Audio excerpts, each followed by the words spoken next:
নমস্কার, শুরু করছি আজকের সংবাদ।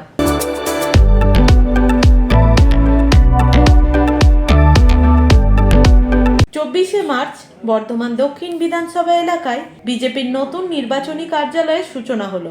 এই কার্যালয়টি তৈরি করা হয়েছে কার্জন গেট সংলগ্ন উমা ভবনে। সূচনা পর্বে উপস্থিত ছিলেন বর্ধমান দক্ষিণ বিধানসভা কেন্দ্রে বিজেপি প্রার্থী মৌমিতা বিশ্বাস মিশ্র, বর্ধমান সাংগঠনিক জেলা বিজেপির সভাপতি অভিজিৎ তা, দলের রাজ্য কমিটির সদস্য অঞ্জন মুখার্জি সহ সংগঠনের অন্যান্য নেতৃত্ববৃন্দ। এই সূচনা পর্বে এক সাংবাদিক সভায় বিজেপি প্রার্থী মৌমিতা বিশ্বাস মিশ্র বলেন, এবারে প্রচারে বেরিয়ে তিনি সাধারণ মানুষের কাছ থেকে অভূতপূর্ব সাড়া পেয়েছেন। বহু মানুষ নিজে থেকে তার সঙ্গে বাড়ি থেকে বেরিয়ে এসে দেখা করেছেন। বহু প্রবীণ মানুষের আশীর্বাদ তিনি পেয়েছেন। মৌমিতা বলেন, ভারতীয় জনতা পার্টি মানুষকে পরিষেবা দেওয়ায় বিশ্বাস করে। কেন্দ্রীয় সরকারের আয়ুষ্মান ভারত সহ বিভিন্ন উল্লেখযোগ্য প্রকল্প রয়েছে যা রাজ্যে চালু করতে দেওয়া হয়নি।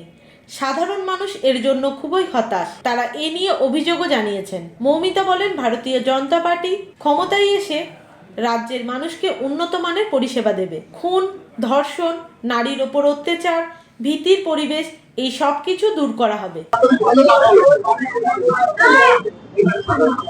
ভারত মাতা কি জয়। পাল্টানো দরকার, চাই বিজেপি সরকার। আজকে এখানে সাংবাদিক বৈঠক, আমাদের 260 বর্ধমান দক্ষিণ বিধানসভার নতুন কার্যালয়, বিধানসভার কার্যালয় এখানে আজকে উদ্বোধন হলো। আমার সঙ্গে উপস্থিত আছেন আমার এই সাংগঠনিক জেলার সভাপতি মাননীয় অভিজিৎ দা, আমার সঙ্গে আছেন আমাদের রাজ্য কমিটির সদস্য অত্যন্ত সিনিয়র লিডার মাননীয় অঞ্জন দা আছেন,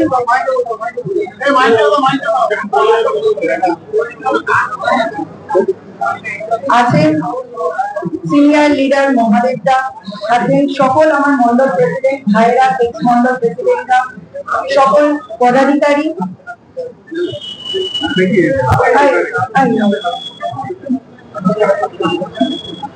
কনভেনার অরিজিতা আছেন, এই সাংগঠনিক জেলার সাধারণ সম্পাদিকা শর্মিষ্ঠাদি আছেন, বরিষ্ঠ লিডার আমাদের মহিলা মোর্চার রাধা এবং বিভিন্ন বুথ থেকে, শক্তি কেন্দ্র থেকে, মন্ডল থেকে, জেলা থেকে সকল পদাধিকারীগণ আজকে এখানে উপস্থিত রয়েছেন।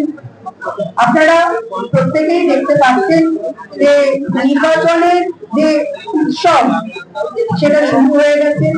প্রত্যেকে নিজের নিজের দায়িত্ব তাদের তুলে নিয়ে ভারতীয় জনতা পার্টির যে মূল মন্ত্র রাষ্ট্রহিতের যে কাজ, সেই কাজের জন্য মানুষের দুয়ারে দুয়ারে আমরা পৌঁছে যাচ্ছি।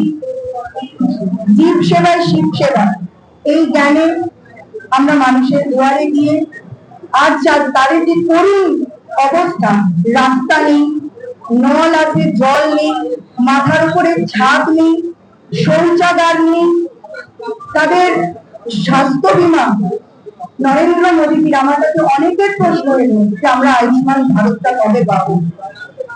আমার সত্যি খুব কষ্ট হচ্ছিল। মানুষের যেটা প্রাপ্য, সেই প্রাপ্যটাকে তাদেরকে ছিনিয়ে নেওয়া হয়েছে, তাদের অধিকারকে কেড়ে নেওয়া হয়েছে।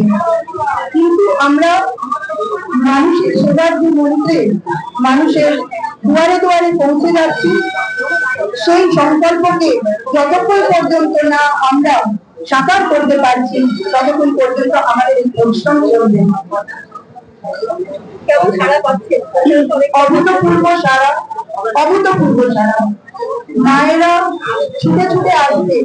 আমি যেটা আমাদেরকে প্রথম দিকে অনেকেই বলছিলেন, তৃণমূলের যারা বলছিলেন লক্ষ্মী ভান্ডার, লক্ষ্মী ভান্ডার, আমি আপ্লুত যে মায়েরা দক্ষিণ বিধানসভার, বর্তমান দক্ষিণ বিধানসভার প্রত্যেকটা মায়েরা, সে ছোট হোক, বয়স্ক হোক, হাঁটতে পারছে না এরকম মা হোক, তারা ছুটে বেরিয়ে আসছে ভারতীয় জনতা পার্টি মানুষকে একবার দেখবার জন্য আর একবার বলার জন্য যেভাবেই হোক এই থেকে আমাদের পরিত্রাণ চাই, যেভাবেই হোক পরিবর্তন চাই।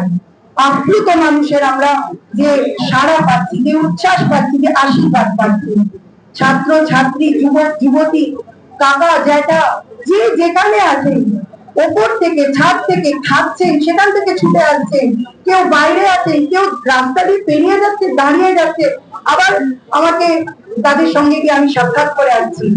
আজকে এমন একটা ঘটনা ঘটেছে, আমি প্রচারে গেছি এক জায়গাতে, সেখানে আমাদের বললেন আমার এক কার্যকর্তা, দিদি আপনি একবার চলুন, ওখানে একজন আপনার জন্য অনেকক্ষণ ধরে ওয়েট করছেন।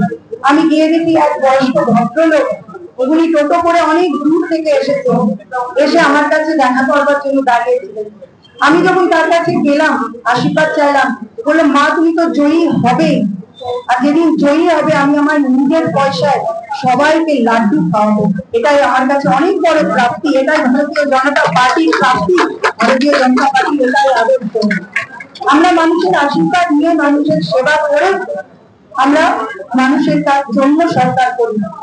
খুন সন্ত্রাস থ্রেটনিং, মানুষকে ভয় দেখিয়ে ভোট লুট করে আমরা মানুষের অধিকারকে কেড়ে নিলাম। তাই আজকে প্রত্যেক মানুষের কাছে একটাই বক্তব্য, পরিত্রাণ চাই, আর আমাদেরও তাই স্লোগান, পাল্টানো দরকার, চাই বিজেপি সরকার।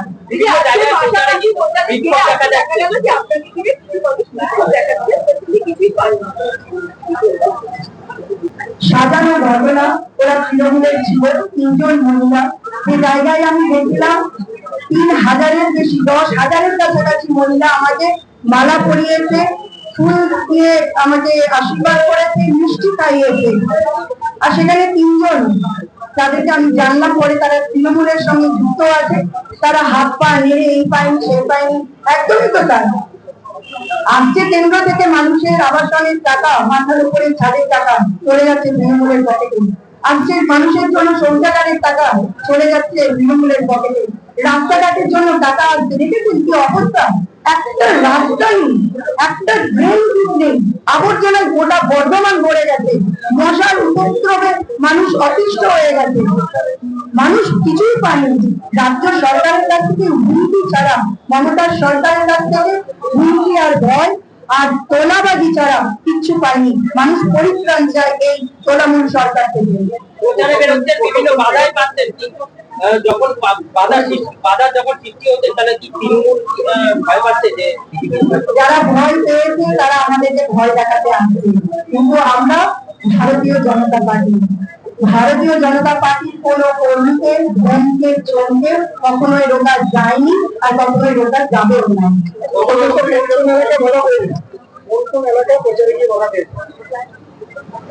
আমরা গেছিলাম কঙ্কালেশ্বর কালী মন্দিরের ভিতরে, সেখানে মন্দিরে তালা ছিল, বাড়ি থেকে সরে যেতে বলা হয়েছিল, আমাকে নাই বাধা দিয়ে দেওয়া হয়েছে, ঠিক আছে, কিন্তু আমার আক্ষেপ যে সেখানে অন্তত 15 জন সাধারণ মানুষ দাঁড়িয়েছিল, যে মায়ের চরণে তারা পুজো অর্পণ করবে বলে। সেই মানুষগুলোর কি দোষ ছিল? তারা তো সাধারণ মানুষ। সবসময় এই বিভাজনের রাজনীতি কেন? আর যদি ভারতীয় জনতা পার্টি প্রার্থী যদি সেখানে পুজো দিতে যায়, ভারতীয় জনতা পার্টি আমি একজন সাধারণ কর্মী সেখানে পুজো দিতে যাই, কিসের জন্য আমাকে সেখানে বাধা দেওয়া হবে? সেটা ভয় ছাড়া আর কিছু নয়। আরেকটা নতুনগঞ্জে দূরবর্তীতে, সেখানেও আমরা রাধা মাধবের মন্দিরে পুজো দিতে যাচ্ছিলাম, মদ্যপ অবস্থায় তৃণমূলের খুনি গণসা তারা এসে আমাদের উপরে অত্যন্ত অশ্লীল ভাষায় কথা বলে এবং বাধার সৃষ্টি করে, তার আমরা মোকাবিলা করি। কারণ আমি বারবার একটা কথাই বলছি, ভারতীয় জনতা পার্টির কর্মীদেরকে ধরিকে চমকে রোখা যায়নি, আর যাবেও না।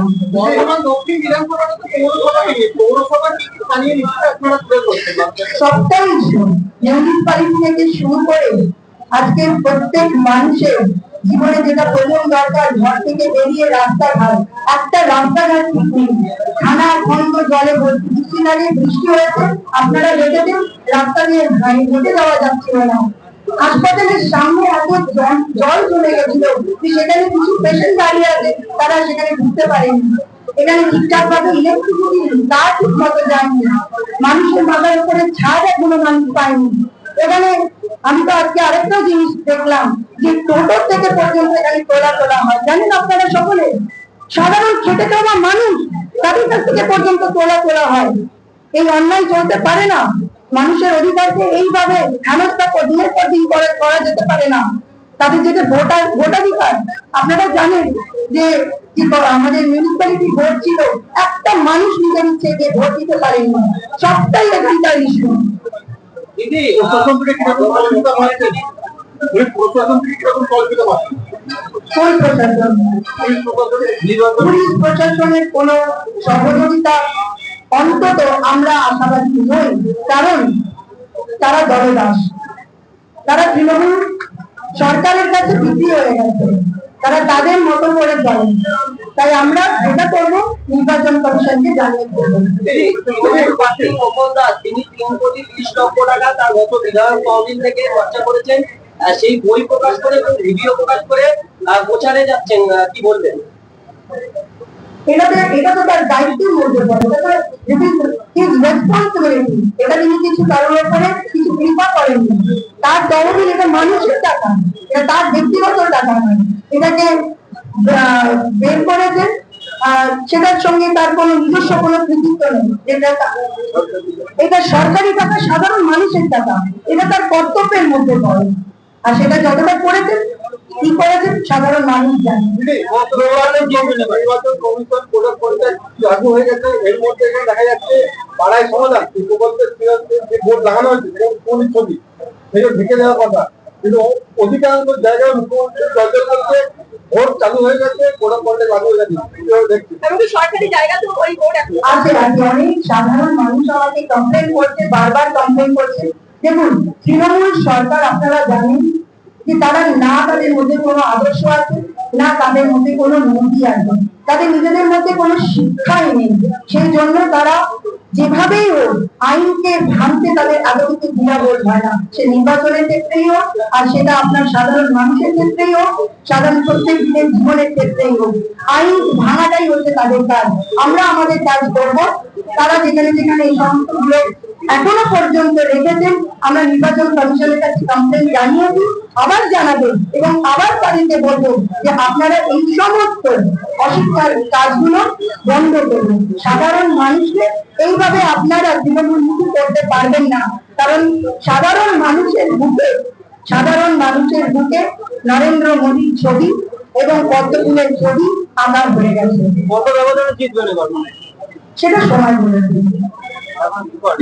দিদি, একটা প্রশ্ন, তৃণমূল প্রস্তাব দিচ্ছে বয়কট বিজেপি, সিপিএম আবার বলছে বিজেপি একটি বর্বর জাতি। মানুষের কাছে এটা পরিষ্কার যে তৃণমূলের অ্যাকচুয়াল আসল প্রতিদ্বন্দ্বী হচ্ছে বিজেপি, কিন্তু মানুষের কাছে এটা পরিষ্কার হচ্ছে না এই বিধানসভা ভোটে সিপিএম এর আসল প্রতিদ্বন্দ্বীকে তৃণমূল না বিজেপি। এটা নিয়ে কি বলবেন? তৃণমূল, সিপিএম, কংগ্রেস, এবার দেখবেন ওরা একসঙ্গে জোট বাঁধছে। মানে পশ্চিমবঙ্গে আমরা কি বলছি যে আমাদের মাটির, আমাদের পশ্চিমবঙ্গের ডেমোক্রেসির লড়াই, আমরা পশ্চিমবঙ্গবাসীর জন্য লড়াই করছি, আর ওরা নিজেদের সিটের জন্য, একটা দুটো যাতে সিট পেতে হয় তাদের জন্য ওরা লড়াই করছে। তাই এরপরে দেখবেন সেদিন ওরা ডিক্লেয়ার করেছে যে তৃণমূল, সিপিএম, কংগ্রেস সবাই ওরা হচ্ছে একসঙ্গে আছে। আর আপনি কি বললেন? মানুষের আশীর্বাদ নিয়ে গোটা ভারতবর্ষে 21টা রাজ্যে আছে। নতুন ভাবে কিছু বলার নেই, কিছু প্রমাণ করবার নেই। আপনারা সকলেই জানেন, বিগত করোনার সময় থেকে শুধুমাত্র ভারতবর্ষ নয়, এখনো পর্যন্ত আমরা ভারতবাসী প্রত্যেকে, পশ্চিমবঙ্গবাসী প্রত্যেকে নিশ্চিন্ত এই কারণেই যে আমাদের মাথার উপরে ভারতীয় জনতা পার্টি আছে এবং যশস্বী প্রধানমন্ত্রী শ্রী নরেন্দ্র মোদী আছেন। তিনি আছেন, তাই আমরা সুরক্ষিত আছি। জায়গায় BJP boycott, banner, BJP boycott, BJP দেওয়াল মুছে দাও, বিজেপি লোগো থেকে লোগো ছিঁড়ে দাও, বিজেপি ফ্ল্যাগ ছিঁড়ে দাও, কিসের জন্য? এত যদি উন্নয়ন করে থাকে, এত মানুষের সেবা করে থাকে, এত মানুষের কাছের হয়ে থাকে, তাহলে এসব করতে হয় নাকি? আমরা তো কোনো জায়গায় করছি না। আমাদের 21টা রাজ্যে আমরা আছি। বিরোধীদের আমার কোনোদিন জায়গায় শুনেছেন যে বিরোধীদের কোনো হেনস্থা হয়েছে, কোনো মানুষের কাছে থ্রেটনিং হয়েছে, কোনো মানুষের কাছে ভোটাধিকার কেড়ে নেওয়া হয়েছে? ভয় থেকে এই সমস্ত করছে। ভয় দেখালেও কিছু করার নেই। মানুষের মনে কর্তব্য ছবি আঁকা হয়ে গেছে, শুধু সময়ের অপেক্ষা। ধন্যবাদ। ভারত মাতা কি জয়।